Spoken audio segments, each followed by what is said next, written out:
Bom dia, Tiago Silva. Bom dia, bem-vindo à tribuna Judo Magazine. É um prazer Bom dia, acolher, Carlos. como é óbvio. E para nós, que hoje vamos falar de um tema particularmente importante, que é a metodologia de treino, não podíamos dispensar umas palavras tuas iniciais sobre ti próprio e sobre uma pequena surpresa que tens para nós. Ok.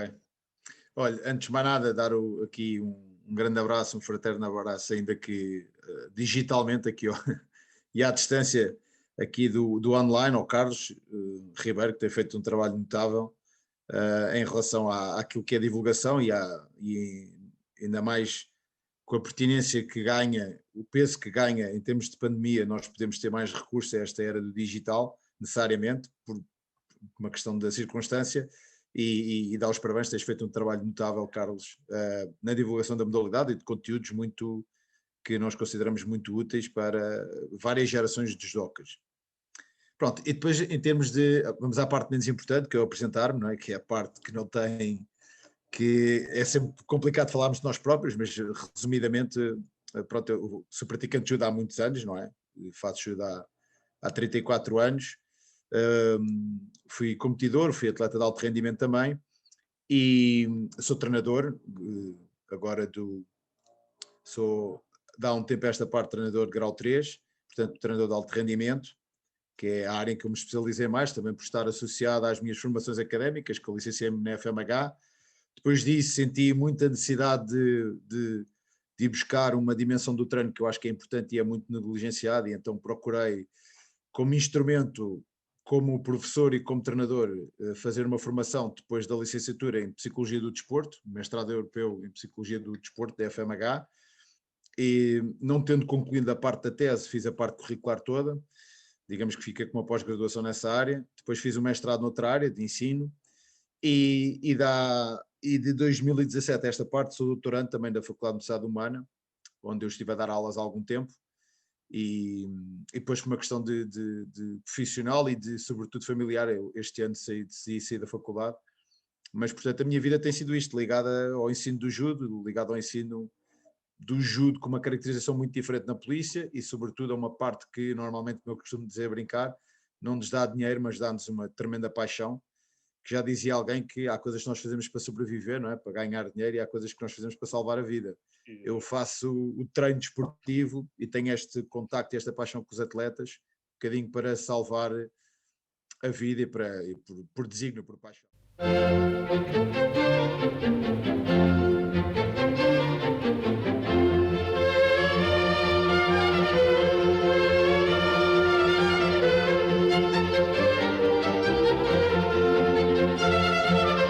Ok, pronto.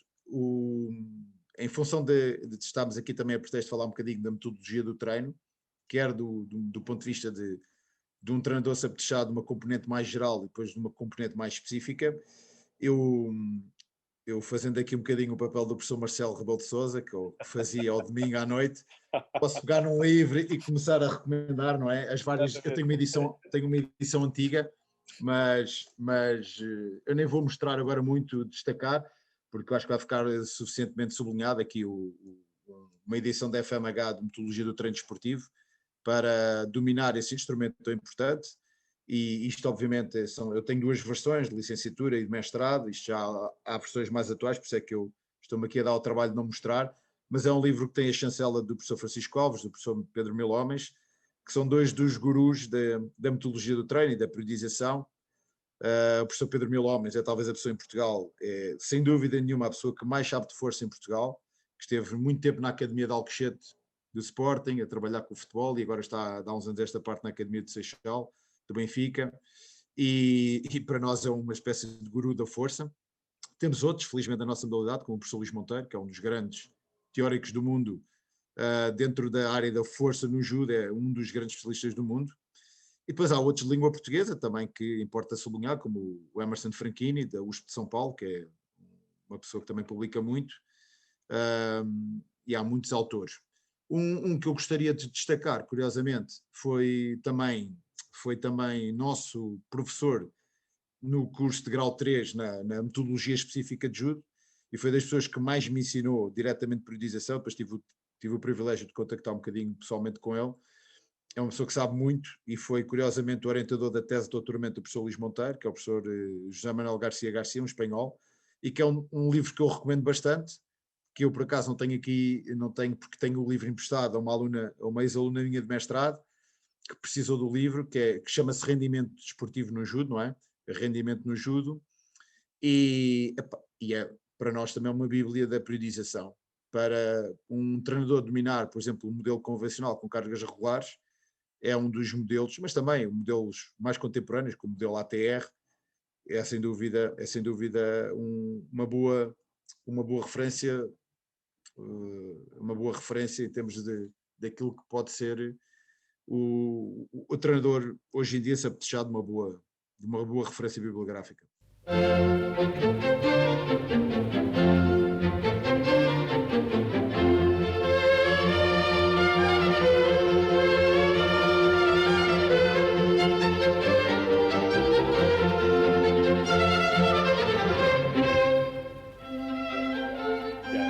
Olha, tu vais te envolver em atividades formativas, portanto, e um pequeno apontamento teu sobre porque é que neste momento e nesta fase em particular, digamos, de pandemia, a questão da formação surge com particular importância.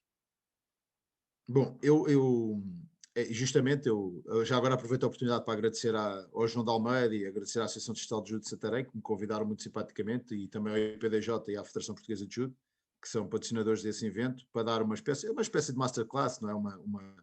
Uma formação de metodologia do treino, até porque também era a minha área de intervenção na FMH durante alguns anos, e a minha área de especialização, digamos assim, eu diria, eu faria aqui a resposta, ou daria a resposta aqui em duas dimensões, Carlos. Primeiro, dar a dimensão que é importante tentar ser o mais original possível e cativar público forçosamente naquilo que é o estarmos impedidos de estarmos uns com os outros fisicamente e poder ter uma formação que presencial é insubstituível, o ensino presencial e a partilha com os alunos é insubstituível, e ao mesmo tempo, a pretexto de nós temos que ficar confinados em casa ainda durante algum tempo, faz sentido nós continuarmos a apostar na nossa formação.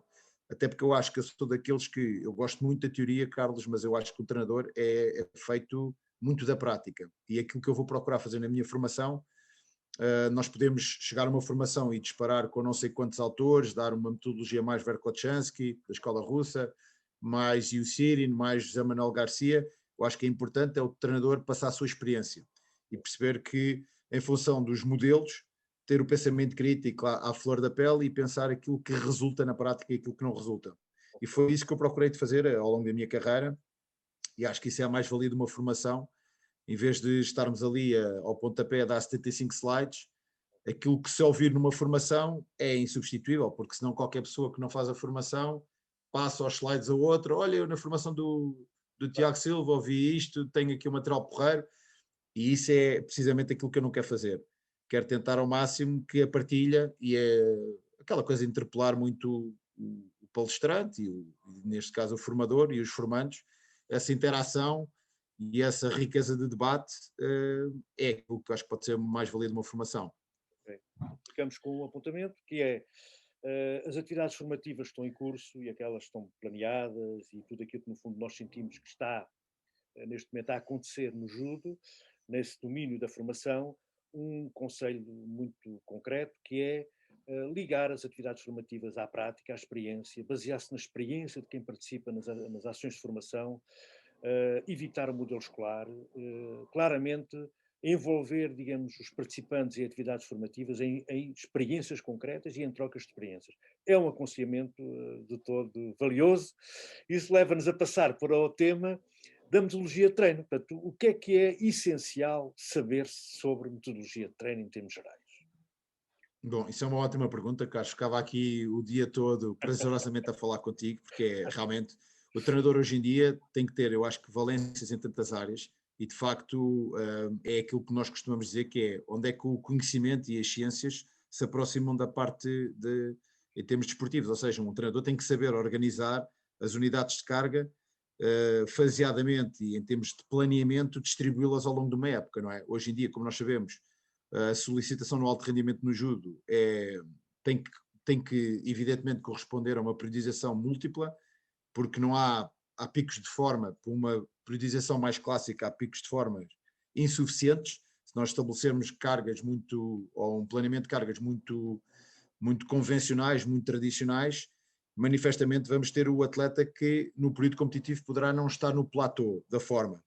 E portanto, essa manipulação da curva de forma, partindo do princípio que nós temos que saber trabalhar o atleta do ponto de vista técnico, do ponto de vista tático, do ponto de vista metabólico, e eu diria que saber organizar as cargas, que é exatamente aquilo que eu também vou procurar tentar dar na formação, que é, hoje em dia, nós sabemos que é imprescindível fazer o trabalho de força.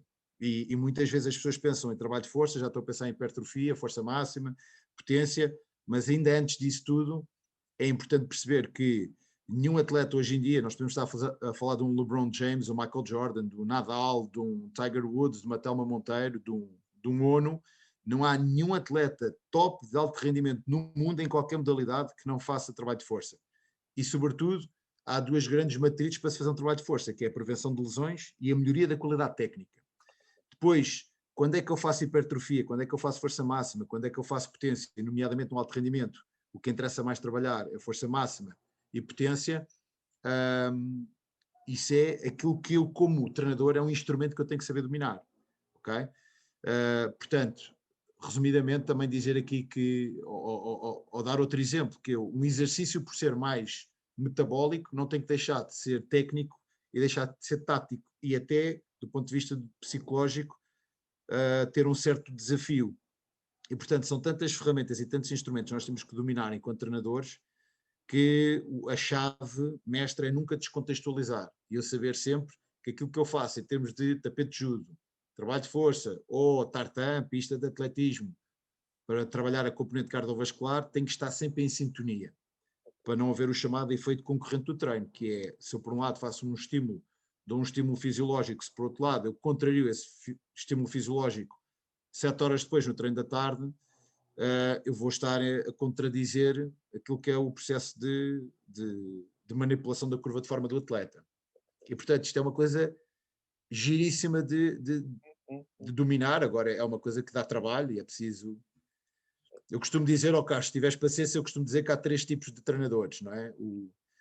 E há uma coisa que o Mourinho diz a brincar, que é uma brincadeira muito séria, que é assim, ser um bom treinador, eu acho que é muito difícil, ser um muito bom treinador é muito difícil e muito exigente. E sem dúvida, e provavelmente por 3 motivos. Porque há o tipo de treinador que copia modelos da internet ou dos livros, tenta aplicá-los, mas não estando muito munido de uma formação, se calhar distribui mal ao longo da época, não sabe o que fazer, acha que deve ser feito assim. Depois há aquele que domina o instrumento, domina bem, tem bom conhecimento científico e reproduz na íntegra tudo aquilo que absorveu. Agora, eu diria que esse estará sempre dependente do sucesso que aquele modelo tem.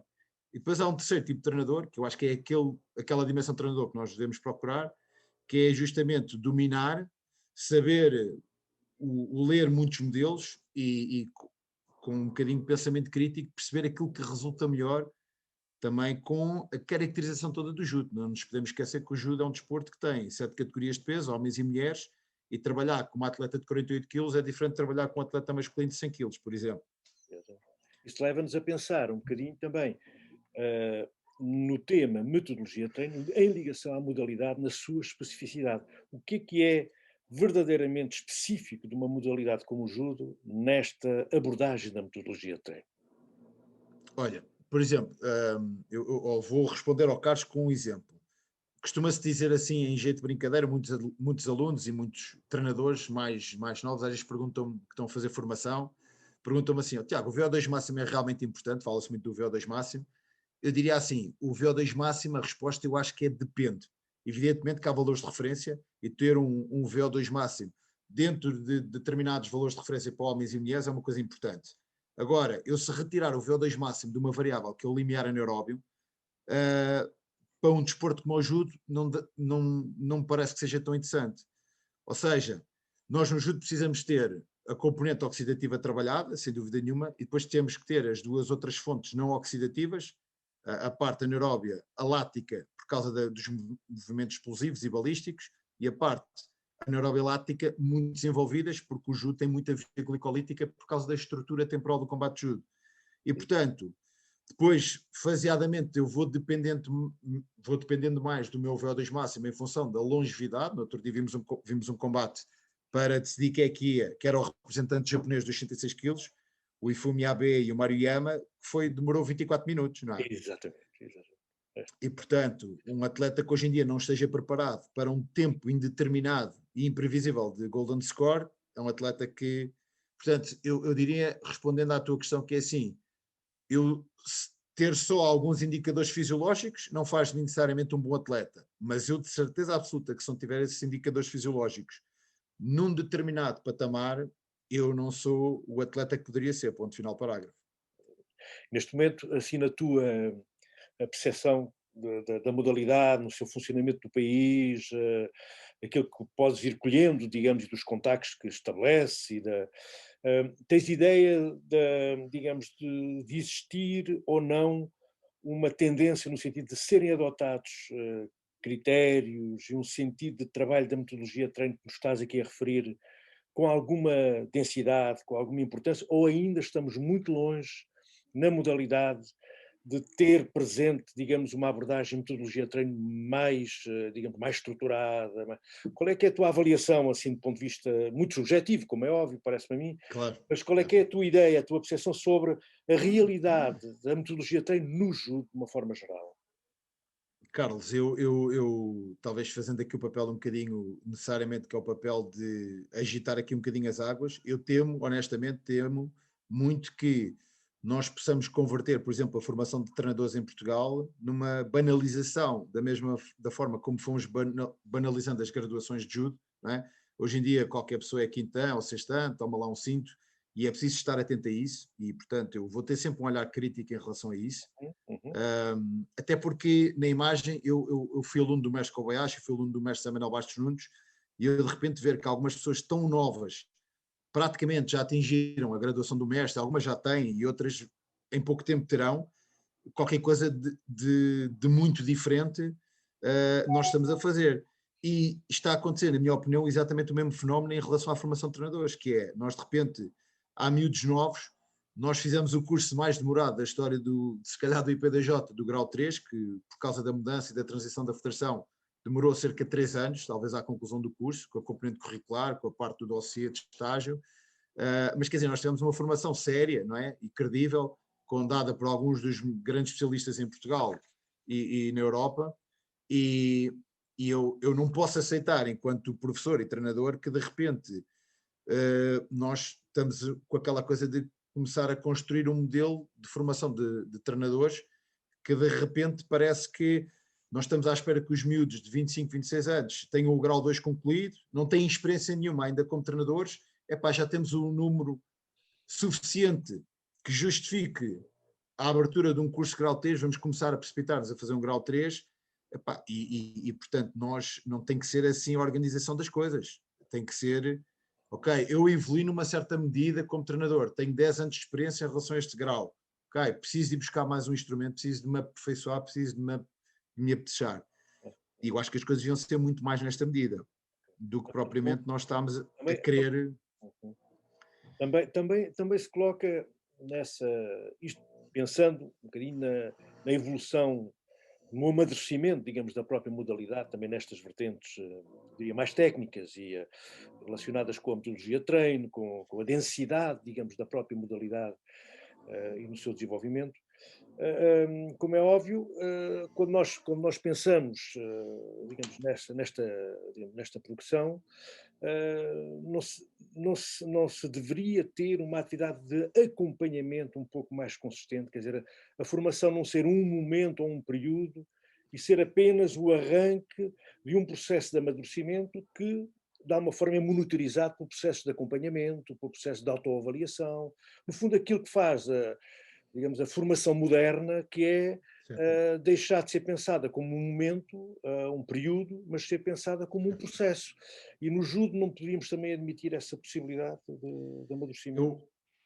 Eu já chego a essa questão mais particular, mas vou responder pegando no assunto, que é assim, nós talvez sejamos das áreas profissionais mais escrutinadas, ou seja, o IPDJ, e muito bem, regulamentou os cursos e obriga às reciclagens constantes. Os treinadores têm que se munir de unidades de crédito ao longo da formação. Portanto, eu quando sou grau 2 tenho que ter X créditos. Ok. Portanto, isso vai controlando um bocadinho aquilo que tu falas, que é o escrutínio que existe, o holofote que existe em relação à progressão de um treinador. Ok. Isso é super importante. O problema era aquilo que eu dizia, o problema é quando isso é esquecido. O problema é quando isso é posto na gaveta e quando isso é esquecido. Ponto número 1. Em relação à questão do acompanhamento de cada treinador, eu acho que a hierarquia devia ser essa, a federação devia supervisionar muito bem o trabalho das associações e as associações deviam monitorizar muito bem o trabalho dos clubes e ter se calhar um departamento específico para acompanhar aquilo que é a evolução dos treinadores. E os treinadores terem quase uma base de dados, dizerem, ok, nós sentimos lacuna na área da arbitragem, sentimos lacuna na área da nutrição, sentimos lacuna na área da metodologia do treino. O que não pode acontecer também, Carlos, e desculpa aqui a minha... Mas pronto, eu tenho esta coisa que vem muito, se calhar até da formação dos meus pais, tem muito o sentido crítico sempre. O que não pode acontecer é nós temos agora alguns cursos que estão a decorrer, e eu não quero, obviamente, uma questão ética, estar aqui a invocar nomes, não é?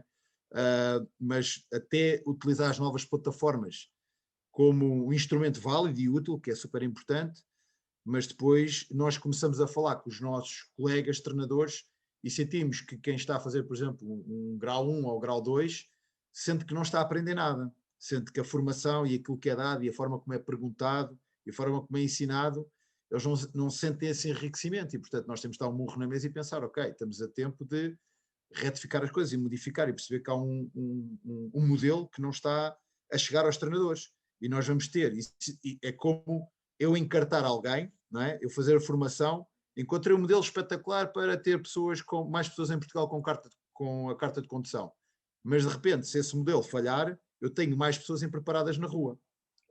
A metáfora é perfeita. É a mesma coisa, quando eu acabo uma formação, quando eu acabo um curso de educação física, eu não sei dar aulas, entre aspas, não é? Tinha um professor que dizia isto, não é?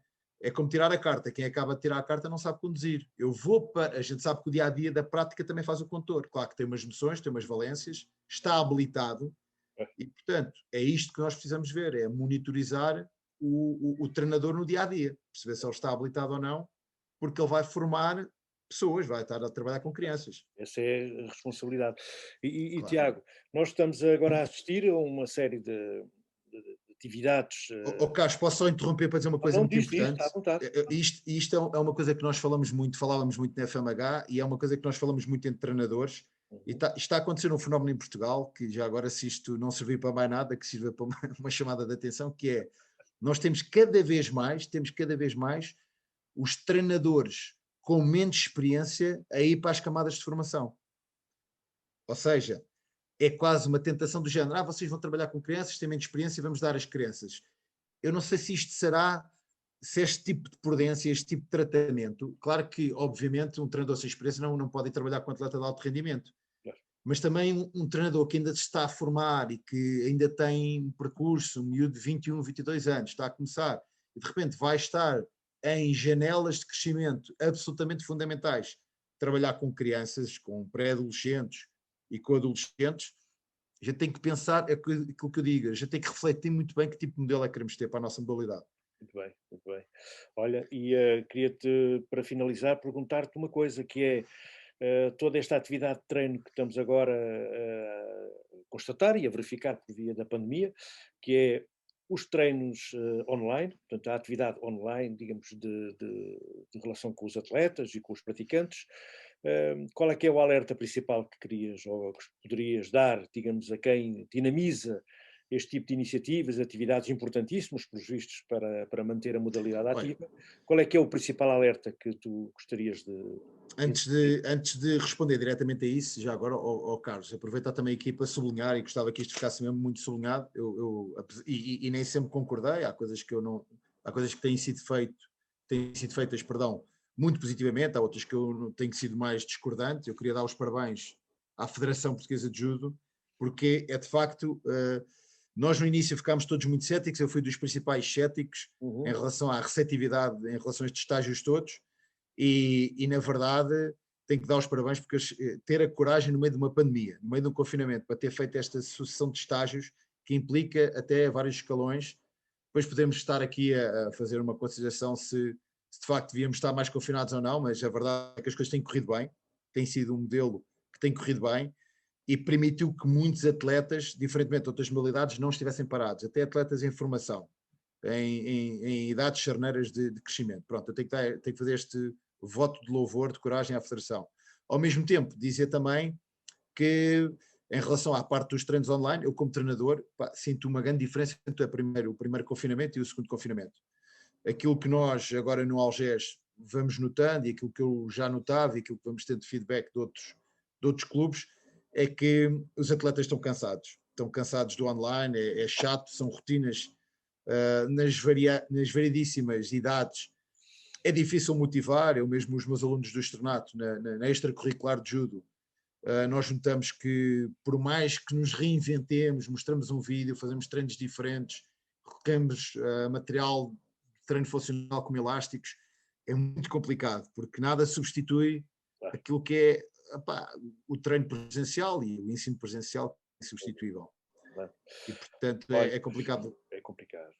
Olha, e vamos terminar, vamos pedir uma coisa. Tu, quando fazes planeamento de treino, como melómano que és e de bom gosto, recorres certamente a, digamos, a alguma coisa para te apoiar nos momentos tranquilos do planeamento. Qual é que é a tua opção, digamos, nesses momentos tão peculiares, digamos, da tua vida? Não, eu sou positivamente viciado em música, não é? Em literatura, como o Cá sabe, não é? Gosto de ler bons livros, ou procurar ler boa literatura e ouvir boa música. Isso, sem dúvida nenhuma, é uma coisa que, se eu ficasse dependente da oferta só da rádio ou só daquilo que me é oferecido, eu acho que isso é um trabalho que os pais têm que fazer sempre, não é? Eu, felizmente, tive muita sorte com os pais que tive, sempre muito ligados a essa área, e obviamente que eu ouço muitos tipos de música. Eu, quando preciso de me concentrar e estruturar muito bem o planeamento, eu se calhar recorro, imagina, há um pianista que eu gosto muito, Monty Alexander, que é um pianista de jazz jamaicano, veja-se só, não é? Mas Keith Jarrett, se calhar eu se tiver, olha, há uma playlist que eu recomendo vivamente no Spotify, não sei se posso fazer esta publicidade, do Haruki Murakami, não é? Que é engraçado, que é um grande escritor japonês, que depois tem uma playlist gigantesca de jazz e de blues, e obviamente se eu estiver a trabalhar, em que eu tenho que estar a pensar em unidades de carga, num modelo mais matemático, mais objetivo, digamos assim, mais quantificador, eu se calhar tenho que ter uma música que me permita concentrar mais, não é? Mas com os meus filhos eu ouço todo o tipo de música, não é? Agora, os meus...